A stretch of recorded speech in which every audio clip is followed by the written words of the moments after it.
Banyak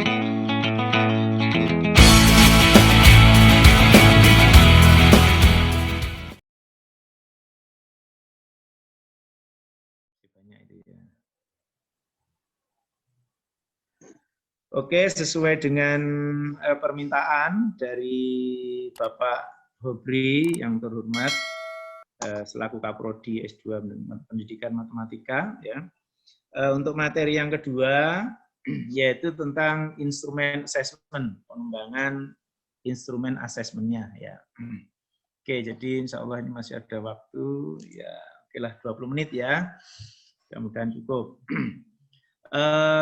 Untuk yang terkait dengan assessment ini, jadi dalam perubahan paradigma kita itu juga ternyata dari behavioristik ke konstruktivistik itu juga mengubah pola-pola assessment ya, atau pola penilaian ya. Jadi istilahnya yang dulu itu namanya apa itu evaluasi ya, sekarang menjadi assessment gitu. Jadi yang paradigma behavioristik dulu itu namanya evaluasi, sekarang assessment ya. Oke, mari kita lihat ya pengertian-pengertiannya dulu ya. Jadi kebetulan saya dulu itu S2-nya kan evaluasi ya. Jadi selama 2 tahun, bahkan dulu 3 tahun saya lulusnya ya. Jadi selama 2 tahun itu teori dulu ya. Nah, jadi ketika teori evaluasi itu banyak, ternyata setelah saya klasifikasi ada 3 jenis. Ini jadi mata kuliah kalau S2 saya dulu. Jadi ada mata kuliah evaluasi program, ada mata kuliah evaluasi kebijakan, dan ada evaluasi hasil belajar. Ya, nanti mungkin mahasiswa S2 apabila ingin penelitiannya tidak sekedar pengembangan atau pengembangan alat evaluasi bisa ke sini ya. Tapi coba yang evaluasi program. Jadi di dalam bidang pendidikan itu kan juga banyak program ya. Seperti kita ketahui ada di SMA 2 itu ya ada program apa itu pramuka yang terkenal itu. Jadi semua siswa wajib mengikuti program pendidikan karakter dalam bentuk pramuka. Bahkan kerjasamanya dengan apa itu secaba gitu ya. Nah, ini program. Kemudian itu dievaluasi apakah program itu efektif mengubah perilaku karakter siswa apa enggak ya. Oke, kalau memang efektif dilanjutkan dengan direvisi atau dimodifikasi. Kalau memang enggak, ya kemudian dihentikan program itu, ya. Jadi banyak program-program seperti itu. Bahkan dulu itu tiap-tiap sekolah itu ada yang buka program akselerasi kan itu ya. Itu juga program ini. Jadi ternyata setelah dievaluasi dianggap diskriminatif dan tidak efektif dan juga apa itu nilai 6-nya rendah, nilai UNAS-nya rendah. Sehingga ini juga program. Banyak ya program-program. Sekolah atau sekolah ada program bilingual. Nah, itu juga dievaluasi. Tapi kan diambil satu kelas, itu biasanya kan seperti itu. Ya. Kemudian yang lebih makro itu ada evaluasi kebijakan. Ini bisa untuk tesis ini, apalagi kebijakan ini, bahkan sampai bisa untuk S3. Ya. Karena evaluasi itu endingnya adalah pada apa itu rekomendasi. Jadi kita memberikan rekomendasi pada kebijakan. Kebijakan yang paling populer beberapa waktu yang lalu adalah kebijakan RSBI, iya kan?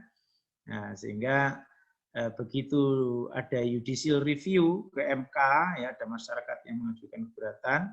Waktu itu ketua MK-nya adalah Pak Mahfud MD. Nah, akhirnya memang betul kelas RSBI itu diskriminatif dan ini bisa apa? Bisa melahirkan disintegrasi. Akhirnya itu dihentikan. Jadi banyak yang seperti itu. Nah ini ada lagi kebijakan K13. Nah, zamannya Pak Nuh diluncurkan.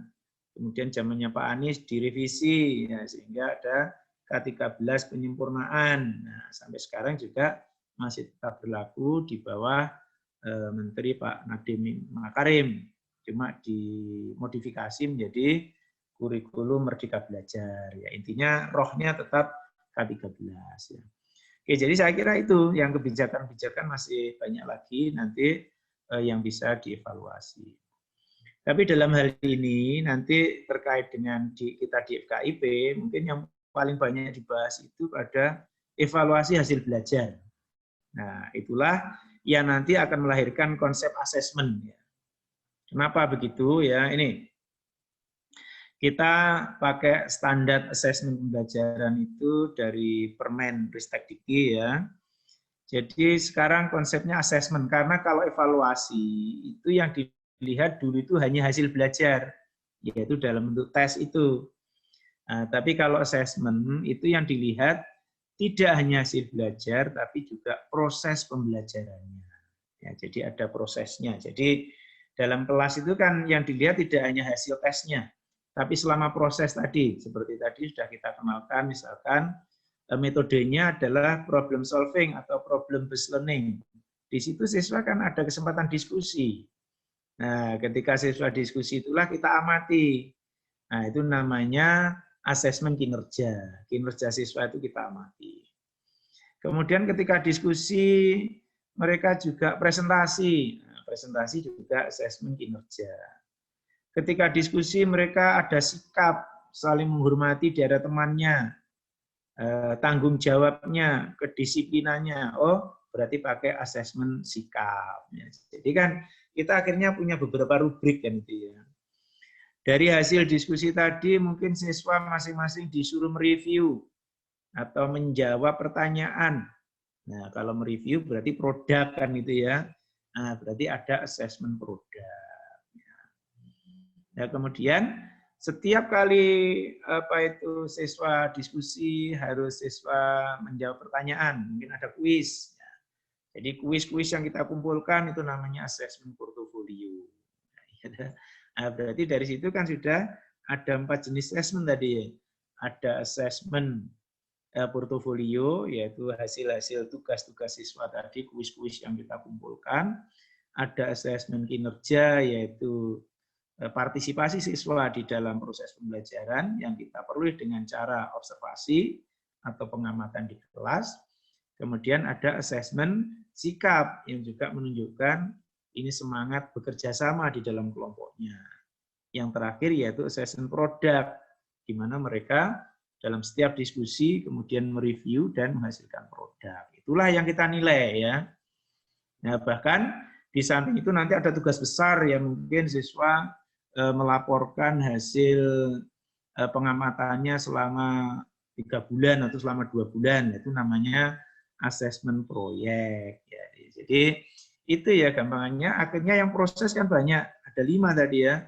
Asesmen portofolio, asesmen sikap, asesmen kinerja, asesmen produk, asesmen proyek, dan kemudian juga masih kita tes dengan evaluasi tadi. Sehingga konsepnya ini berubah menjadi asesmen yang dinilai tidak hanya aspek hasil saja dengan tes, tapi yang dinilai juga aspek proses. Nah, berarti ada 5 jenis tadi yang harus juga kita sediakan rubriknya untuk masing-masing asesmen itu.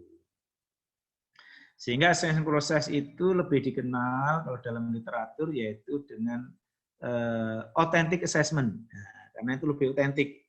Authentic assessment atau ada yang menyebut lagi yaitu assessment berbasis kelas. Nah, bisa ada yang seperti itu. Tapi saya lebih senang dengan authentic assessment karena itu memang secara natural terjadi di kelas secara alamiah dan guru itu mengamati. Dan itu menjadi alat ukur yang paling valid saya pikir ya untuk authentic assessment itu. Gitu ya. Jadi kenapa pakai assessment ini ya?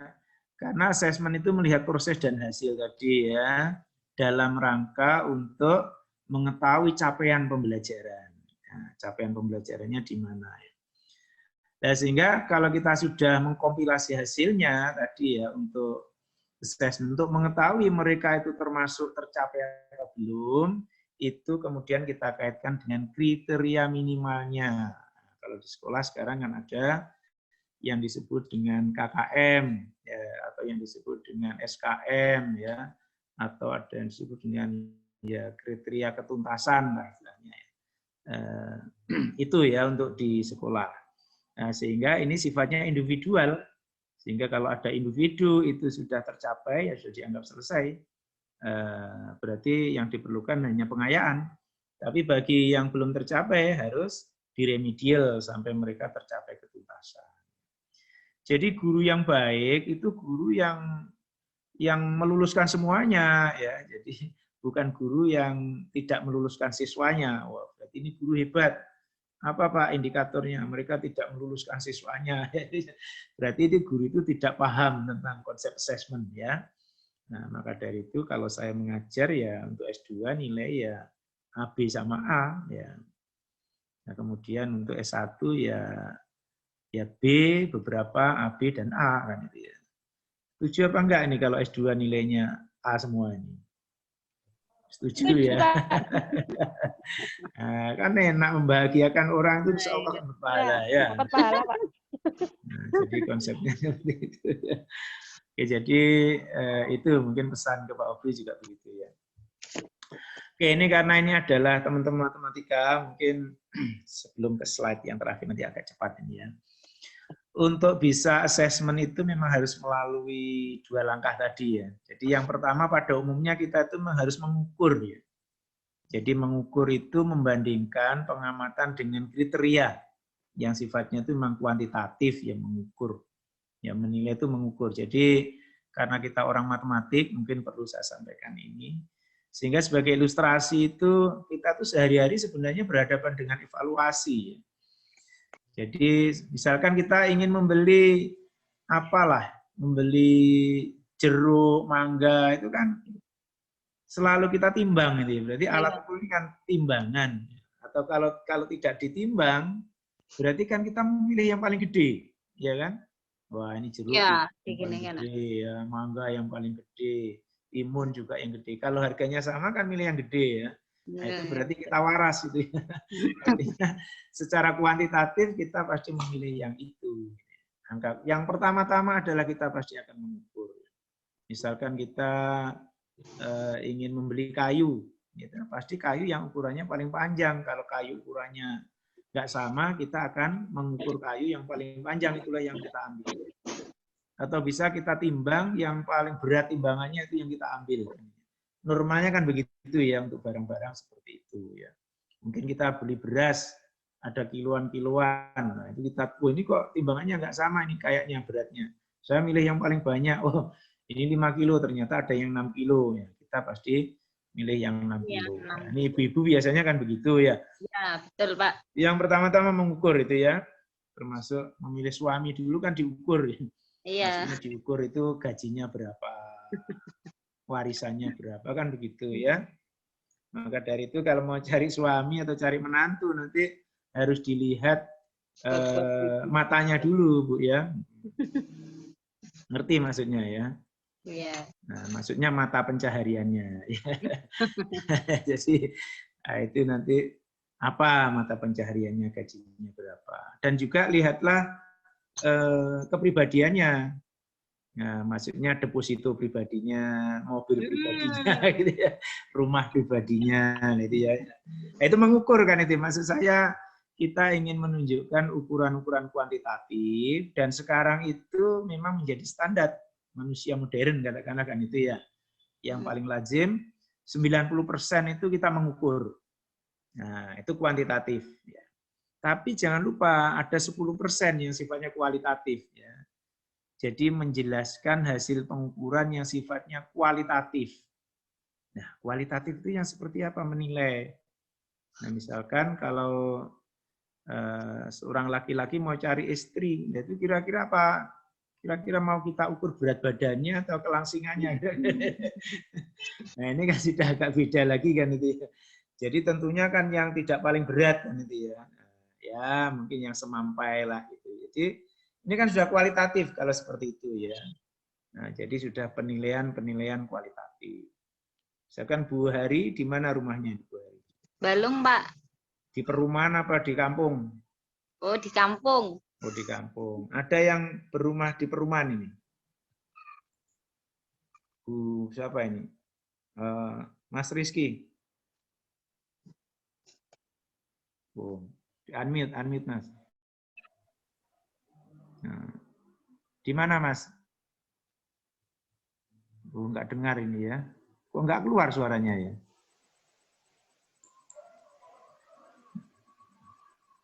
Coba yang lain siapa? Perumahan. Ya, perumahan. Siapa yang di perumahan? Saya. Saya. Siapa yang rumahnya di perumahan? Saya. Nggak ada. Siapa? Saya. Siapa namanya? Dian Atika. Di kok gak ono Dian Atika. Dimunculkan rek. Loh, saya kronologi coba dari tadi saya dimuncul. Wah, namanya nggak ada, cuma S2 gitu toh ini ya. Iya. Oh, di mana Dian rumahnya? Di Jalan Arjuna, Lumajang. Lumajang. Oh, Ya. di perumahan ya. Ya. Itu antara satu dengan yang lain itu ukuran luas tanahnya berbeda apa enggak? Sama. Oh, sama. Ya. Oh, cuma kalau siapa namanya Atika? Dian Atika. Dian ya. Kalau Dian nanti ini belum berkeluarga ya Dian ini.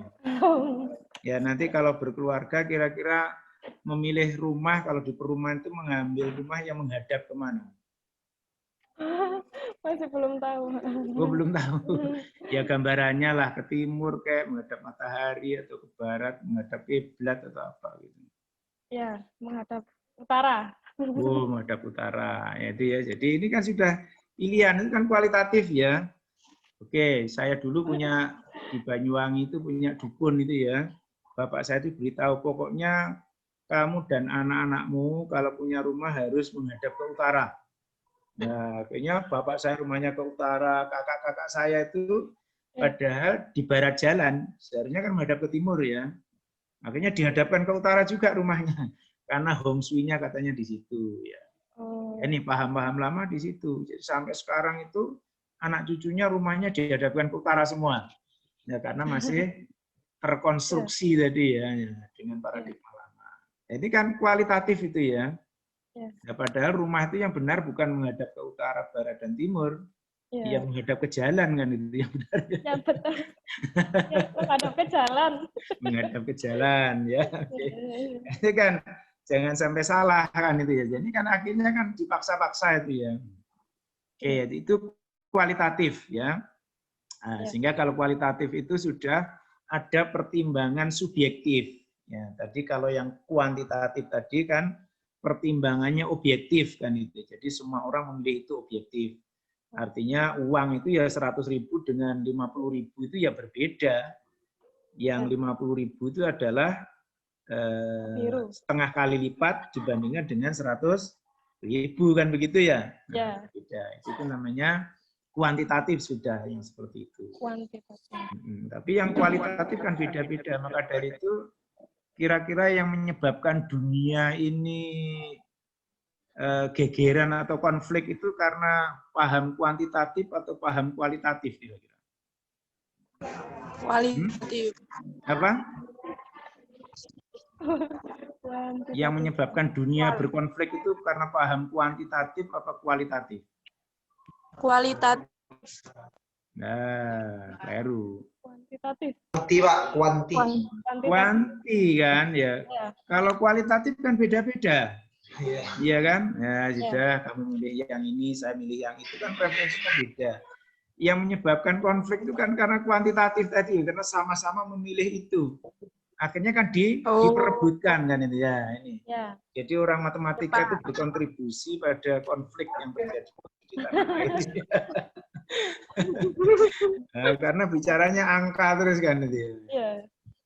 Oke ya, jadi kenapa kita ini maunya akan kita geser ya, coba bagaimana kita mengkualifikasi ya. Jadi kita kualitatifkan sesuatu itu sehingga kita tidak berebut satu dengan yang lain. Kita mencari dimensi-dimensi yang berbeda.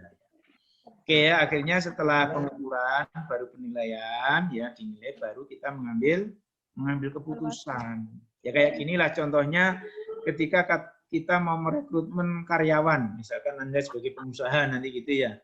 Rekrutmen karyawan itu pertama kan yang diukur kuantitatif dulu. Misalkan kita ukur IP-nya berapa, ini kan dari apa itu surat lamarannya itu kan ya. IP-nya berapa ya. Kemudian S1 apa S2, akreditasinya apa kan itu ya. Kuantitatif semua. Tapi begitu kita panggil untuk wawancara, itu kan sudah mulai kualitatif ya. background keluarganya apa, aktif di organisasi apa, pengalaman kerja seperti apa. Itu kan sudah mulai kualitatif ya.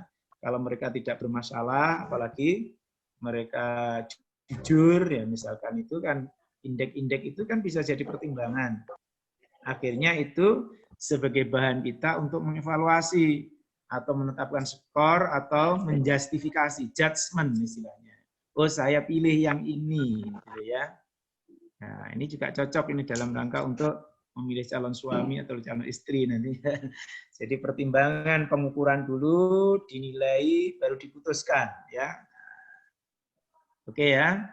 Nah, jadi itu tentang kriterianya tadi sudah ya. Nah, ini saya ingin memberikan gambaran bahwasanya pengukuran itu paradigma lama yang saya katakan tadi ya. Jadi kita masih terjebak dalam paradigma lama yang apabila kita seperti ini, di sekolah siswa belajar, setelah belajar kita uji, yang tadi behavioristik tadi lah ya, saya kaitkan dengan model pembelajaran tadi. Setelah diuji, kemudian dites, ketemu hasil belajar. Nah, lulus dan tidak lulus gitu aja. Jadi yang lulus itu kalau nilainya di atas rata-rata. Nah, jadi syarat kelulusannya itu pakai konsep apa itu? Norm centered, itulah ya. Norm centered, istilahnya pakai standar, yang standarnya itu dari rata-rata kelas atau nilai tendensi sentral kalau dalam bidang statistik ya. Rata-rata kelas min, ya min median modus itu loh ya. Bagi yang di atas rata-rata dianggap lulus, bawah rata-rata belum lulus, gitu aja. Nah, ini rezim lama atau rezim behavioristik. Ini ya. Jadi siswa belajar, tes, ujian, ketemu hasil, lulus tidak lulus. Nah, itu ya. Di UNED nampaknya masih campuran ya. Artinya semi-semi ya, belum konstruktivistik penuh. Buktinya masih ada UTS, ada UAS kan gitu ya. Dan itu porsinya lebih tinggi. Tapi kalau saya UAS itu sudah saya buat 20-30% saja. Kalau yang lain kan masih 50%. Saya lebih melihat pada aspek prosesnya. Nah, ini nanti kita akan bicara prinsip assessment itu transparan, akuntabel, otentik, objektif itu ya. Nah, ini mungkin kalau ada pertemuan berikutnya akan saya sampaikan nanti ya.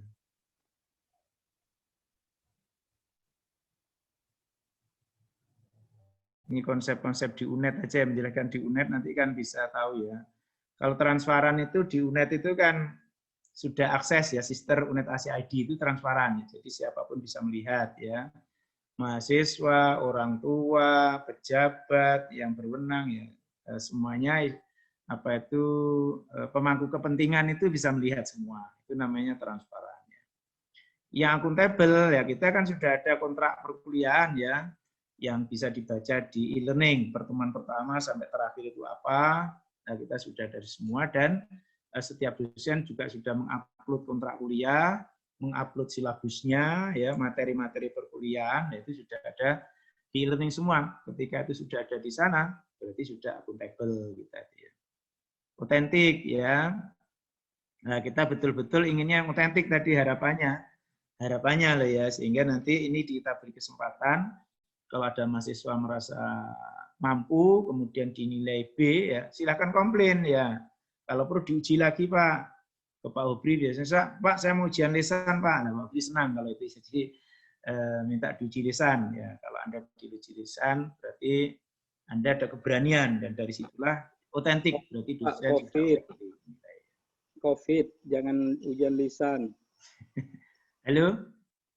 Oh, COVID dengan protokoler, ya kayak gini. Jangan, ya.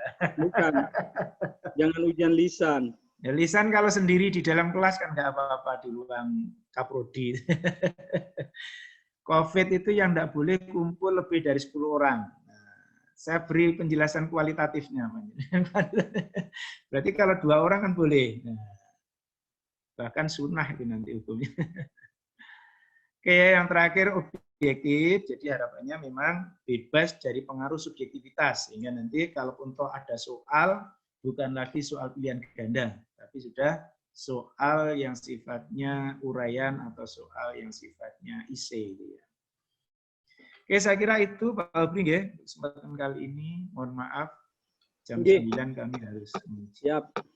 Oke. Matur nuwun, adik-adik mahasiswa. Selamat berjumpa lagi di gelombang yang berbeda dan waktu yang berbeda. Dan mudah-mudahan kita semua diberikan kesehatan oleh Allah Subhanahu wa taala sehingga terhindar dari wabah virus corona yang masih meningkat akhir-akhir ini. Akhirul kalam, assalamualaikum warahmatullahi wabarakatuh. Waalaikumsalam warahmatullahi wabarakatuh.